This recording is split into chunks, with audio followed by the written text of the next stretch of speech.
Good morning. Welcome to this symposium focused on optimizing your clinical practice with OCT and OCT angiography. I am Vincent Bordery, and not Brodery, as it's written, from Paris, France, and I'm pleased to moderate this symposium. We have a panel of experts who will address some main issues of OCT and OCT angiography. Since OCT was first introduced in ophthalmology, our routine clinical practice has been dramatically modified. Before OCT implementation, most of the information relevant for clinical practice was obtained at slit lamp examination. Currently, we routinely first look at OCT images and then go to the slit lamp. It makes sense when we consider that the most relevant information is provided by OCT images. This is a real revolution in ophthalmology practice.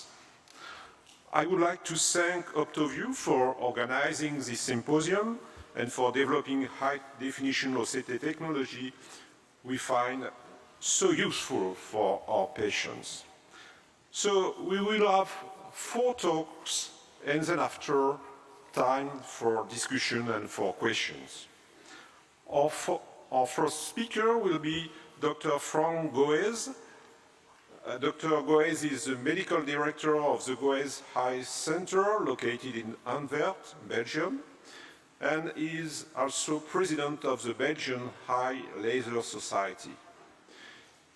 He has a vast experience in cataract and laser surgery and a special interest in cataract surgery with multifocal implants and IOL calculations after previous refractive surgery. So please, Dr. Goe, give your talk.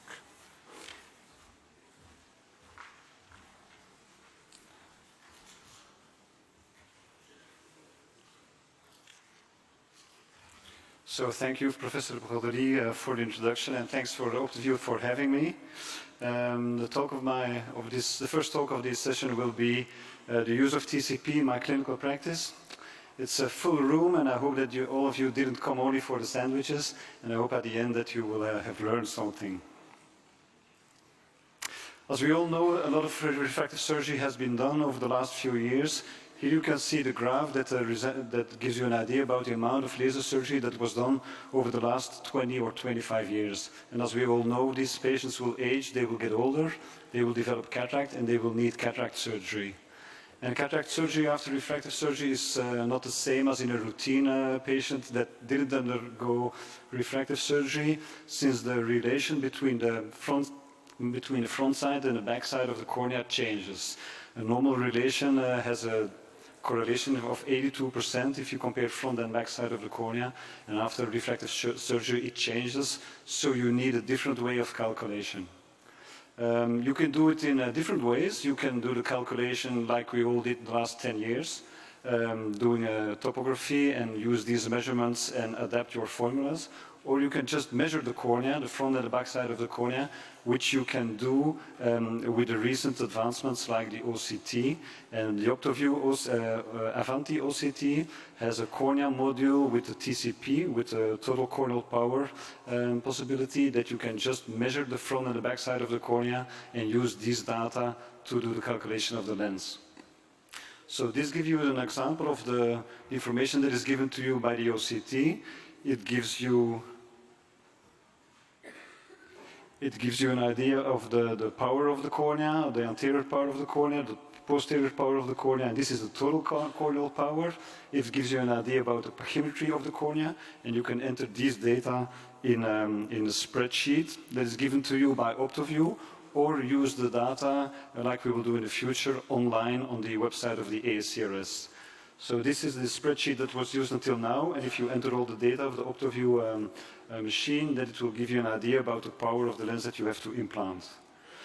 Otherwise, if you use a certain power, if it's 17.2, and if you use an IOL of 18, then it will give you an idea about the predicted residual error that you will have after the surgery. You can enter these data not only in the Excel sheet, but also on the ASRS website. That will give you an idea about the OCT method, but also about other methods to do the calculation. We use the Haagstreit Lenstar to do the other methods of calculation. And if you use the Lenstar, you can also use the pre- and the post-op data to use the clinical history methods as well as the non-clinical history methods. And doing this, you can compare the OCT method with, for instance, the Barrett-Trouquet method, the Masket method, the modified Masket method, and the Shamas no history method. So we did this for a group of patients, and we compared the different formulas. And we were anxious to see whether the TCP method was better, yes or no.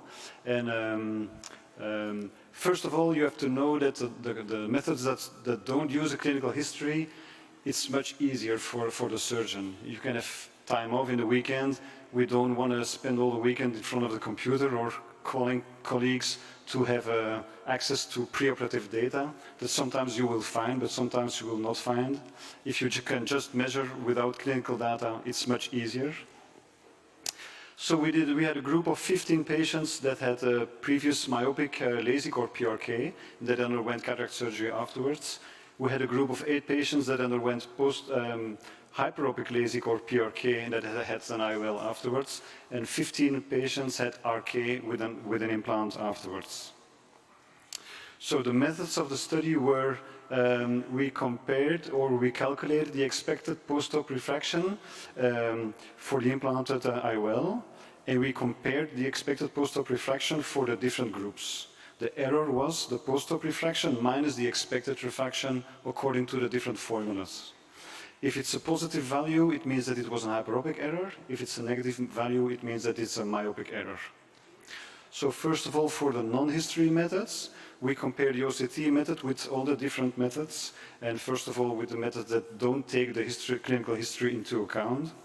And first of all, the myopic LASIK group, the root mean square error gave a slightly myopic error for the OCT method, but for the Barrett true history method and for the Shamas no history method, the error was higher in our small group. I must admit that the group is quite small, so we didn't do any statistics, and in the future we will have bigger groups. But this was quite interesting for us that the OCT method in our hands for these patients was better. For the hyperopic group, we've seen completely the same, that the error for the TCP method was smaller than for the Barrett no history method or for the Shamas no history method. The RK group is a little bit more different. There the error was a little bit higher, was negative for the TCP and also positive for the Barrett, and we couldn't compare the Shamas no history method in a few patients that we did. So then if you compare the OCT method with other methods that use the refractive history, so the previous slide was method that didn't use the refractive history, maybe you might think that if you use the refractive history, you have more data, so it will be more accurate. So we also had the 3 groups, the myopic LASIK PRK group, the hyperopic LASIK PRK group, and the RK group.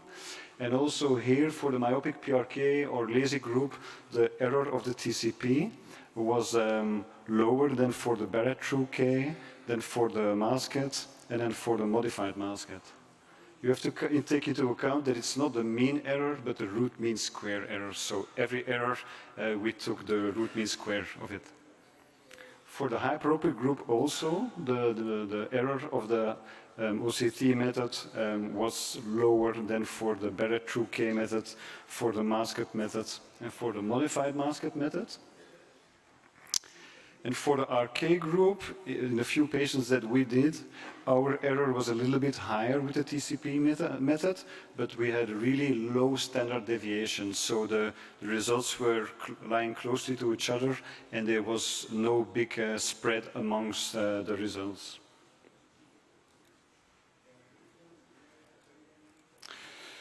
There has been a lot of publications on this topic. The group of Professor Douglas Koch and Li Wang published extensively on the subject, and they found the same thing. They also found that the OCT method provided smaller variances of the predicted errors than other methods, and they published it in the article in the Journal of Ophthalmology of some years ago, with which is a large peer-reviewed journal, of course. So in conclusion,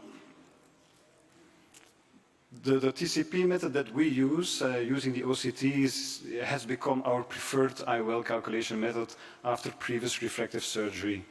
Maybe you can increase the accuracy a little bit if you do all the calculations together and look at all the data, but if you have to choose one method, in my hands it would be the TCP method with the OCT.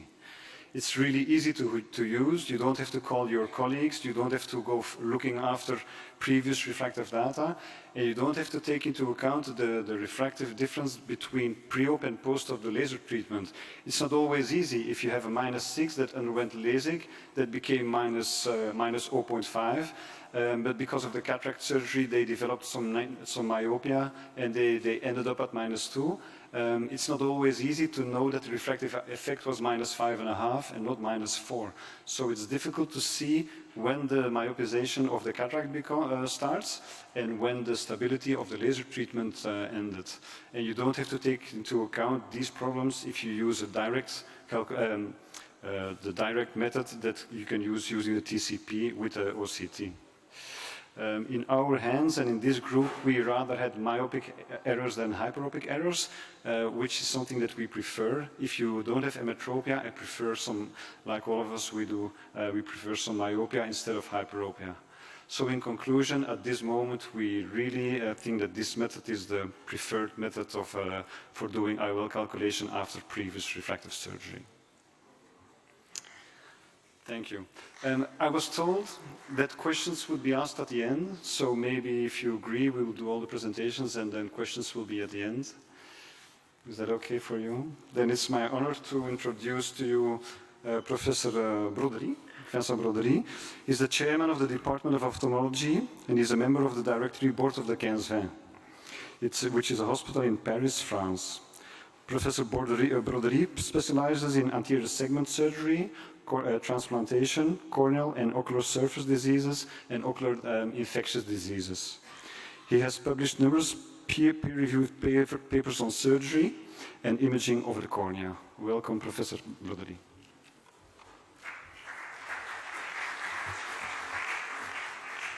Thank you. So, my topic will be the role of epithelial thickness mapping in management of corneal disorders. OCT mapping can be useful for many tasks in management of corneal disorders. For instance, screening of patients before refractive surgery, diagnosis and assessment of keratoconus, diagnosis of corneal epithelial dystrophies and degenerations, diagnosis of dry eye, diagnosis and assessment of limbal deficiency, and also follow-up of patients after refractive surgery. When we look at the epithelial map, we have to keep in mind a key feature of the corneal epithelial physiology. That is, the corneal epithelium will get thicker in case of local stromal thinning and thinner in case of local stromal thickening. And that's why we may have regression of refractive correction after myopic corneal photoablation. Currently, assessment of patients before refractive surgery cannot be done only based on corneal topography. Structural assessment of cornea is mandatory, and for that task, spectral domain OCT is probably the best method. Mapping is really useful for early diagnosis of keratoconus, diagnosis of basement membrane dystrophy, and diagnosis of dry eye. And I will show you some examples. To start, let's have a look to these four corneas. One is a normal cornea, one is a thick cornea, a thin cornea, and a cornea with early keratoconus. If you look at the corneal thickness maps, you clearly see corneal thinning in case of early keratoconus, what you don't have in the other three corneas, and is of course a localized thinning of cornea. But if you look at the epithelial maps, then differences are more evident. And clearly here you see localized epithelial thinning in case of early keratoconus. You don't have in case of thin, normal, or thick cornea. If you look at the stromal map, also you will see localized stromal thinning in case of keratoconus you don't have in the other three corneas. Not only spectral domain OCT is useful for early diagnosis of keratoconus, but also for very early diagnosis of keratoconus. I mean diagnosis of keratoconus first, that is keratoconus with normal topography. In fact, if you look at the sinus corneal zone and you measure the epithelial thickness in this zone, you can clearly differentiate normal corneas from first keratoconus, early keratoconus, and advanced keratoconus. And if the epithelial thickness is below 52 micron in this zone, then you have a high chance of having keratoconus. We now have several indicators of keratoconus on spectral domain OCT data, and two of them permit early diagnosis of the disease, which are the minimal corneal thickness and the epithelial thickness in the sinus corneal zone. One more example of keratoconus. Here you clearly see the localized epithelial thinning on the epithelial map. And if you use the recent normalized display of epithelial mapping, you will see more evidently epithelial thinning in the inferior zone of cornea. One more time, on the stromal map, you will also see localized stromal thinning.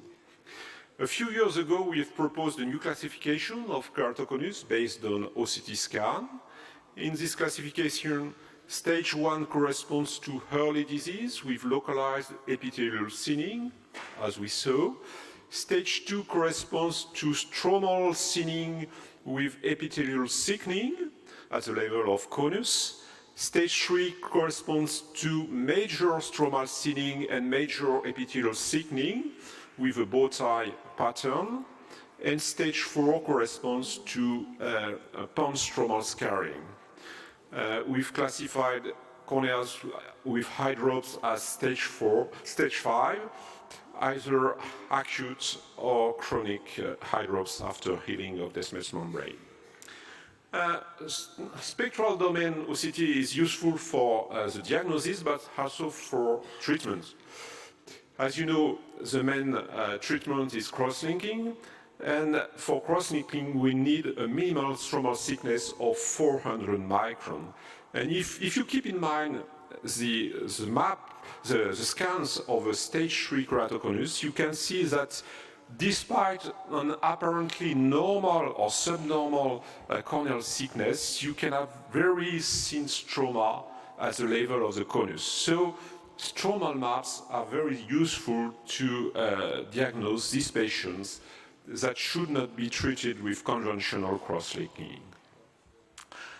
For corneal epithelial basement membrane dystrophy diagnosis, you all know these typical slit lamp images, but sometimes it's not very easy to make the diagnosis at slit lamp. And in these cases, the epithelial maps are very useful, showing localized epithelial thickening. And then if you take scans at the level of this abnormal zone, you will see the abnormal basement membrane forming cysts, duplication, and so on. One more case of patient with epithelial basement membrane dystrophy. You can see on the epithelial map localized epithelial thickening in the upper part of corneas, and it's more evident with the new normalized display mode. And if you after that time take scans at the level of the abnormal zones, you will see the abnormal basement membrane insinuating within the corneal epithelium. For dry eye, we clearly see epithelial thinning in patients with severe dry eye, and sometimes also corneal thinning. For patients with refractive surgery, it's quite useful to follow them with OCT to monitor the epithelial and stromal thickness, and also to early diagnose complication of refractive surgery. For instance, epithelial ingrowth. If you look at the epithelial map, you see that it's clearly abnormal, and you will take scans or on-face imaging that will show you the epithelial ingrowth. We were interested in the diagnosis of limbal stem cell deficiency with OCT. Here you have three different cornea. One is a normal one, a moderately affected cornea with extended contact lens wear, and a severely affected cornea with limbal stem cell deficiency related to aniridia. Just have a look to the epithelial maps. You have clear differences between the normal cornea and the cornea with severe limbal deficiency, which features high variability of corneal epithelial thickness. Then you can go to the limbus and assess the limbal niche with cross-sections parallel to the limbus. Here you can clearly see the normal limbal niche in a normal cornea with the palisades of Vogt on the limbal crypts. And in a patient with severe limbal deficiency, the limbal niche structures are completely lost. You can assess also the limbus with cross-sections perpendicular to the limbus, and you can differentiate a normal cornea from a cornea with severe limbal deficiency. And finally, you will look at en-face section of the limbal region, and you can see clear differences between a normal cornea, where you can clearly see the palisades of Vogt and the limbal crypt, from a cornea with a severe limbal deficiency, where you don't see the limbal niche.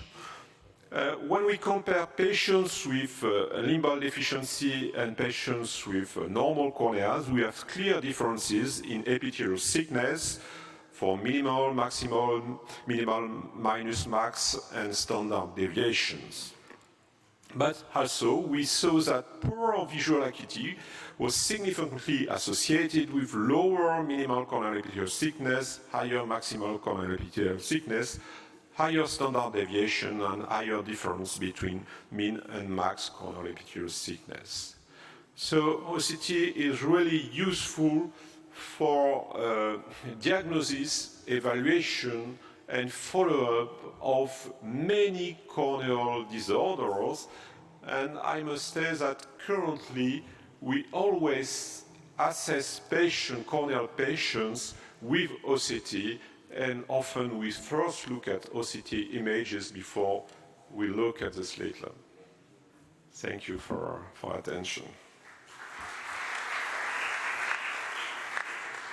So our next speaker will be Dr. Maria Cristina Savastano. She's a retina specialist, and she is currently practicing at the Centro Italiano Macula Clinic, directed by Professor Bruno Lumbroso in Rome. Over the last 5 years, she has been applying her knowledge in medical retina to the study of clinical applications for OCT angiography, and she has published numerous peer-reviewed papers.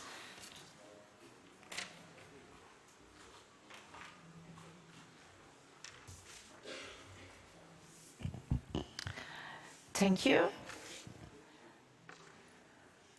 And my talk is about diagnosis and following up on retinal pathologies with Angiography, OCT angiography. And recently, we appreciate the analysis of retinal vascular into the retina without dye injection associated to the analysis of the retinal structure by the use of OCT angiography. The most important application is in wet AMD. Here we can observe an B-scan OCT where is observable some dysregulation in above the RPE and fluorescein angiography that shows some anomalies of circulation.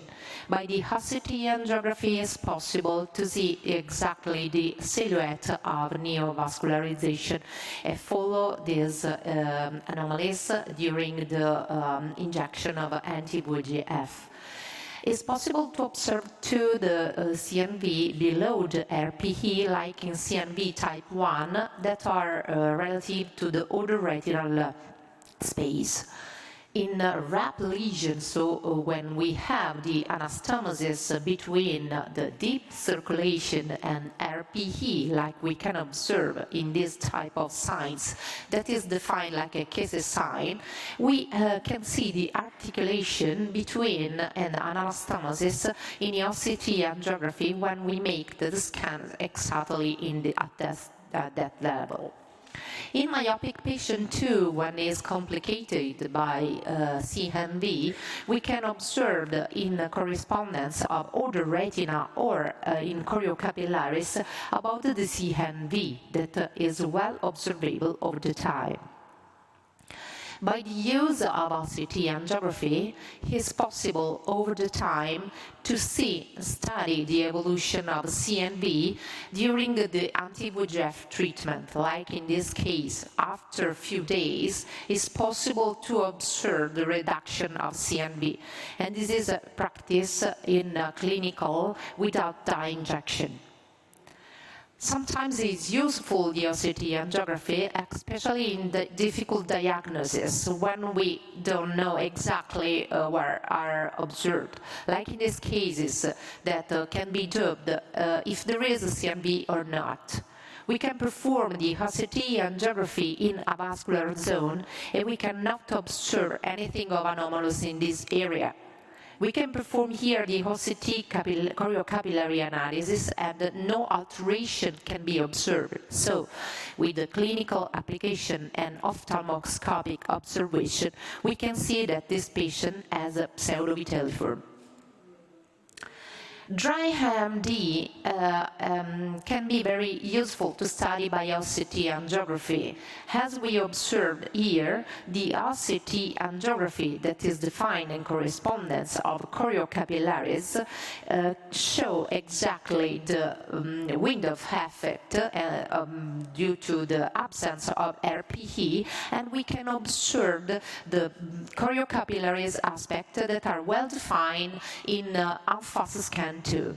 But why is so important to study OCT angiography, dry AMD in OCT angiography? Because recently Rosenfeld and his collaborator described in dry AMD patient a subclinical non-exudative new vessels in 21% of cases. In fact, by the means of the OCT angiography, we were able to observe this new type, new entity of CNV that are defined non-exudative. If we observe these two scans that are performed in 2015 and 2018, we can see that there is no difference between one each other. If we can see here, we can observe non-exudative CNV in the same data. And this is a new entity that was observed only by the means of OCT angiography. What about the diabetic retinopathy? We can see here the fluorescein angiography where superficial and deep network are overlapped. By the OCT angiography, it's possible to study separately these two networks. As we observed here, there is just a little alteration in profile in juxtafoveal area in this patient with early diabetic signs. If we perform the OCT angiography, we can see the ischemia, and so the dropout of capillary that define the early stage of macular ischemia. Like in these cases where the poor vision of patient is observed because by the no flow analysis and the flow density show and severe ischemical in macular region. Like in these cases where we can follow this patient from the healthy form to severe form in superficial network and deep network with the absence of the vascularization in fovea. The trend analysis of flow density can be observed in patients, like in these cases, with no damage in flow area in diabetic patient, in superficial and deep vascularization. In diabetic macular edema, sometimes we observe the mainly congestion in correspondence of deep network, like in cases of cystoid edema, where it's possible to distinguish the macular ischemia too. In fact, in cystoid edema, we can observe the totally black, rounded, devoid of flow. In contrast, the ischemia, and so capillary no perfusion, is a gray with the irregular border.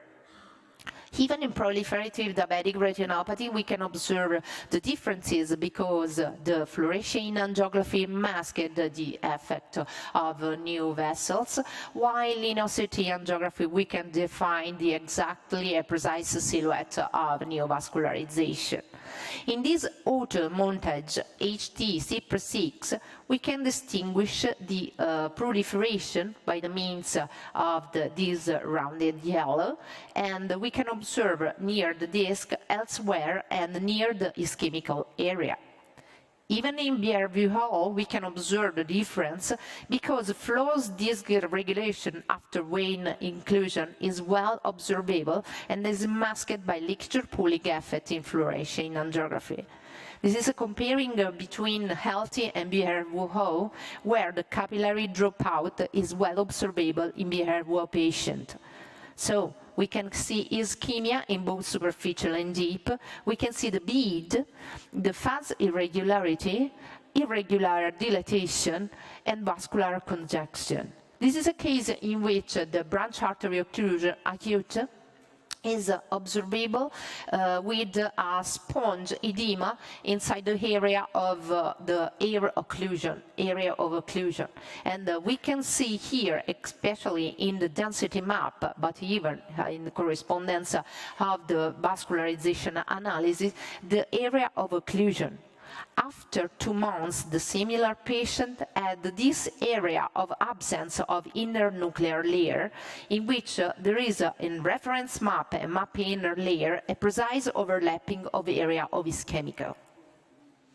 In pachychoroid disorder, like in acute CSC, it's possible to see something of anomalous in other retina.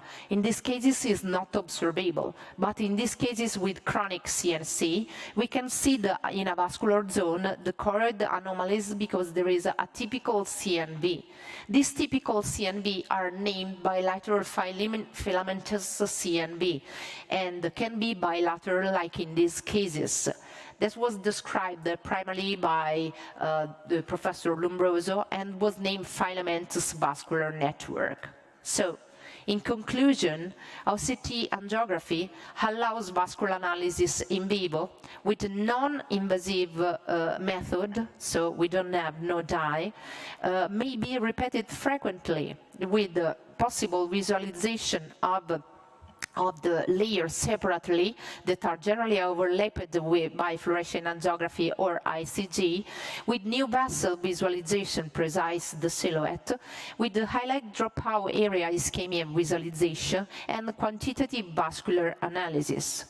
Thank you, and you are all invited in the next Congress, International Congress in Rome, organized by Professor Lombroso, next 14 and 15 of December, where over 200 international speakers will come. Thank you.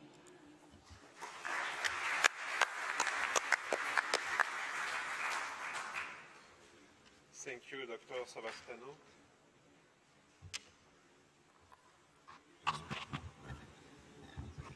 Thank you. So, after these very nice images of retina, it's always fantastic to see how beautiful they are. We move to the last talk, which will be given by Dr. Luca Di Antonio. Dr. Di Antonio is a retina consultant at the University d'Annunzio of Chieti Pescara, Italy. His clinical research interests are focused on vitreoretinal disease, retinal imaging, and glaucoma. He's co-investigator in several clinical trials, and is a member of the Italian Association of Ophthalmology and a co-founder of Italian Society of OCT Angiography. So his talk will focus on OCT angiography in optic nerve head disorders.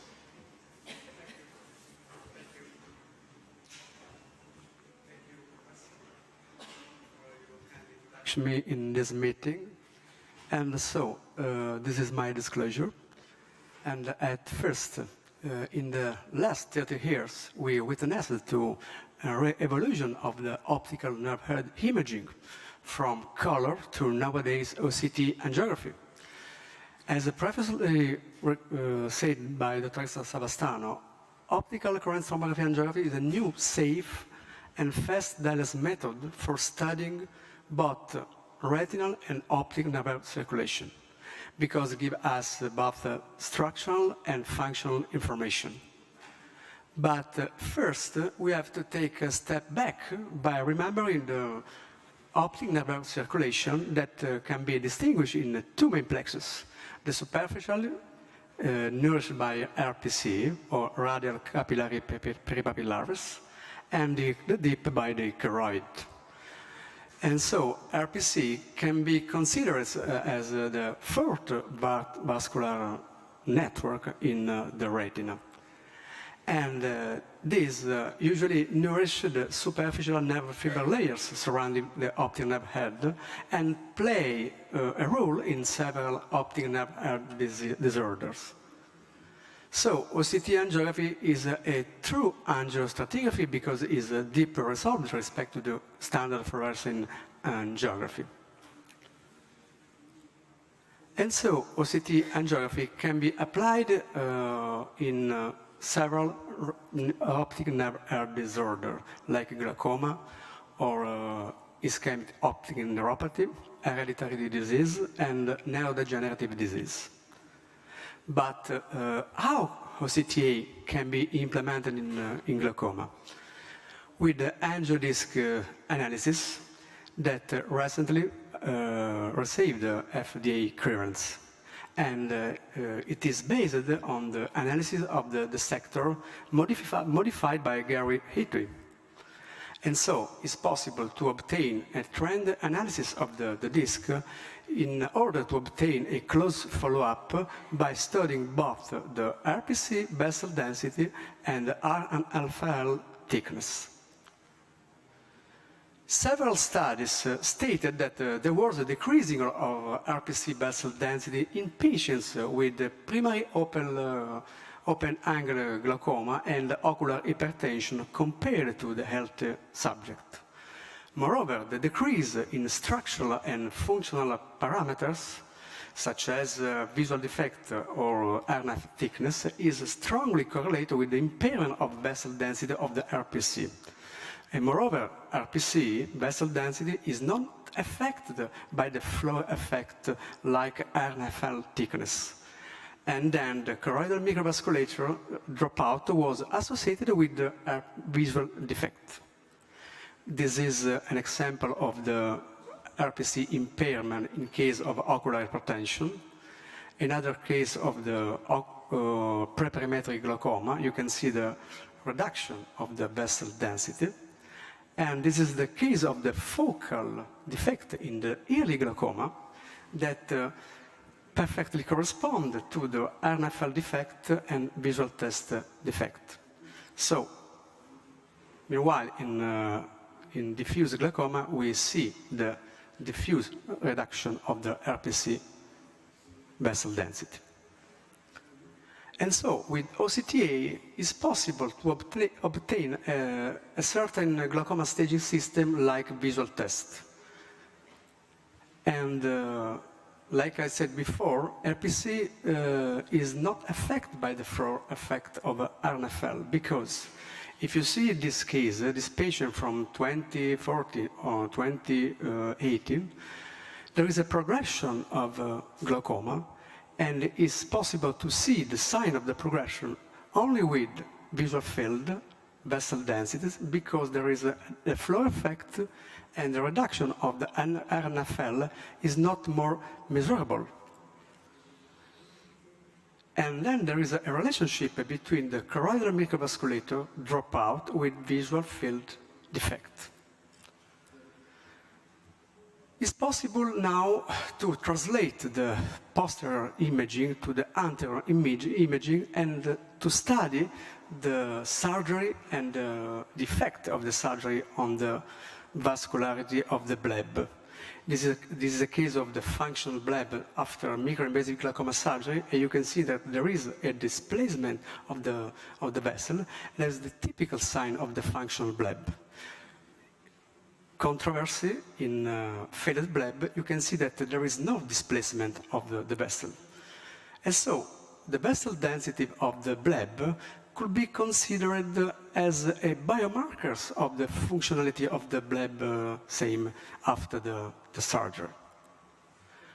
When you study instead the normal tension glaucoma and non-arteritic ischemic optic neuropathy, you can see that there is a decrease of the vessel density, but is more in normal tension glaucoma, as you stated in this paper, probably because the disease is more chronic than the later. And moreover, we observe a correlationship between RPC vessel density impairment and the decrease of RNFL thickness. But we pay attention in case of myopic eyes, because often it's possible to observe this phenomena called as a cleavage of the RNFL that appear as dark areas that lack RPC. The other application of OCT angiography is in the neurodegenerative field. And this because the retina is like a window that opens into the brain. And so retinal ganglion cells share structural morphology with other neurons of the central nervous system. And so it's possible to apply this technology to Alzheimer's disease and to multiple sclerosis. So, in conclusion, OCT angiography is a safe, fast, and non-invasive technique for studying optic nerve circulation. The RPC attenuation is associated with the RNFL and the GCC thinning and visual field defect, and there is a special correlation. RPC is not affected by floor effect, like in advanced glaucoma, so is a useful tool for monitoring this patient in the latest stage of glaucoma.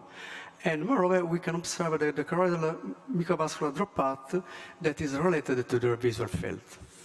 So, OCTA could be considered as a complementary tool for studying optic nerve disorder. And further longitudinal studies are needed to elucidate the temporal relationship between the vascular change and the optic nerve damage. So we could treat something beside IOP. Thank you.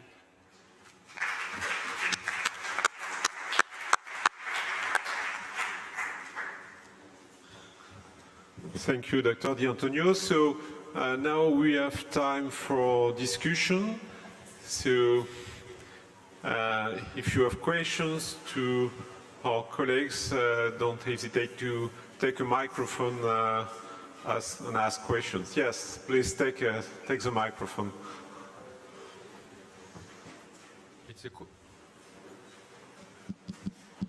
Go, it's working. It's a question for Professor Di Antonio.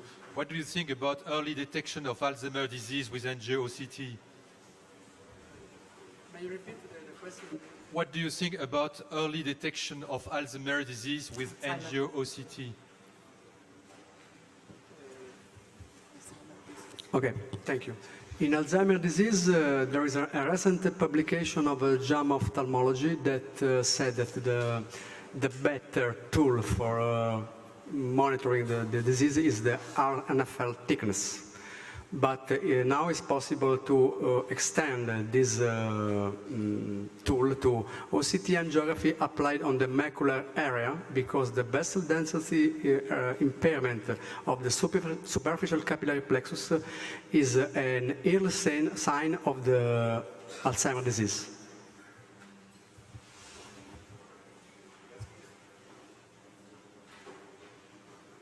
The question is to Dr. Savastano. As you can see that the OCT on angiography is taking over now. Is it time to say that fluorescein angiography is becoming obsolete, or is there indication still for fluorescein angiography? Okay, thank you for your question.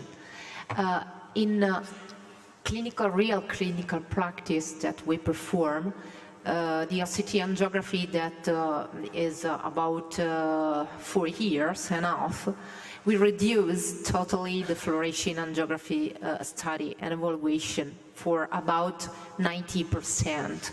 And we reserved the fluorescein angiography analysis just for the use and study of periphery. When we have some doubt, for example, of periphery, like in diabetic retinopathy, when we want to evaluate the extremely periphery. At the beginning, when we started with this technology, we performing both to understand what are seeing during the OCT angiography starting. But actually, we reduced then more than 90%.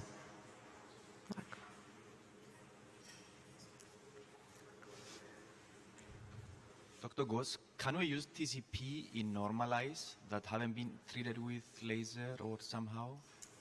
And the second question, Dr. Savastano, can we see leakage in OCTA sometime? Regarding your first question, I'm sure you can. We didn't do this and we didn't study it, but since it measures the front side and the back side of the cornea, and it uses these measurements, probably the relation between the front and back side will be normally normalized. So if you can use it in abnormal eyes, you can use it in normal eyes too, I'm sure. But we didn't do this until now. About the second question, by the OCT angiography, we can see the leakage effect. We have to thought about the OCT angiography in totally different towards fluorescein angiography, because the OCT angiography, all the device, study the flow analysis into the vessel. And when we use the fluorescein angiography, we study the indirect effect of the signs in indirect. So by the OCT angiography, we can't see the leakage effect. We can see the silhouette of vessels, but not the leakage.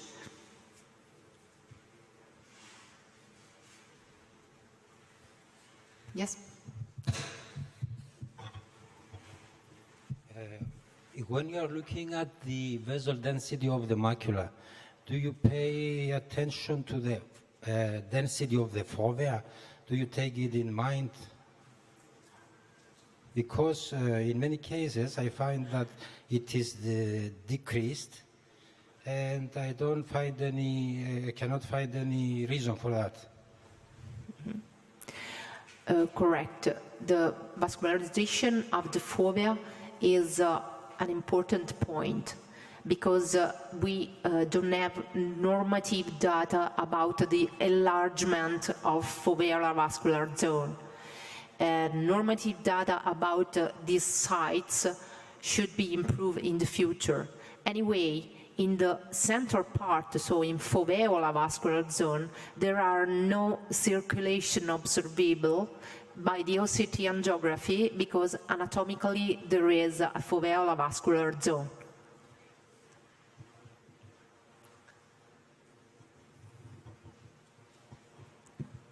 Yes, please take the microphone. Yes, Dr. Bordery, do you know if there is any plans to have the OCT, Angiography for cornea analysis, for instance, for neovascularization and herpes or pterygium or any kind of classification for neovascularization? You know, any plans to have this? Yes, it's quite interesting. We've started to use angiography, Angio-OCT for assessing corneal neovascularization. Well, the need is a little bit different when we compare with retina, because with the slit lamp we clearly see the vessels. So we see them better with OCT angiography, that's right, and that's interesting. But it needs to be developed to see whether it brings more information than only assessing vessels, that slit lamp. That's quite interesting. Most of the times, OCT angiographic, optic nerve angiographic defects are following retinal nerve fiber layer defects. Are there times that OCT angiography defects precede retinal nerve fiber layer defects?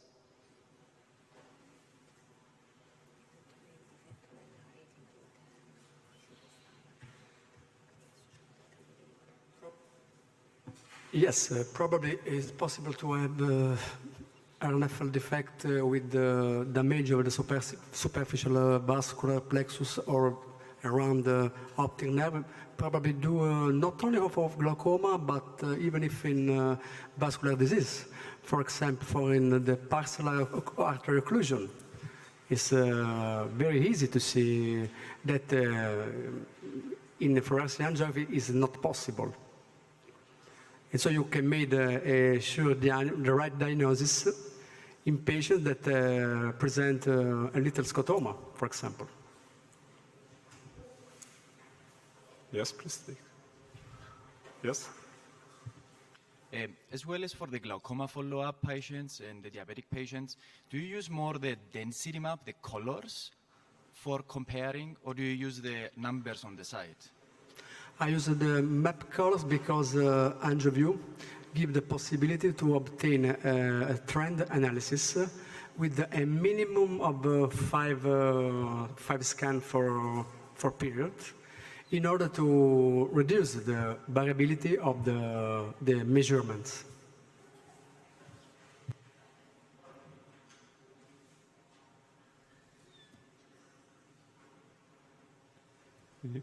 Any other questions?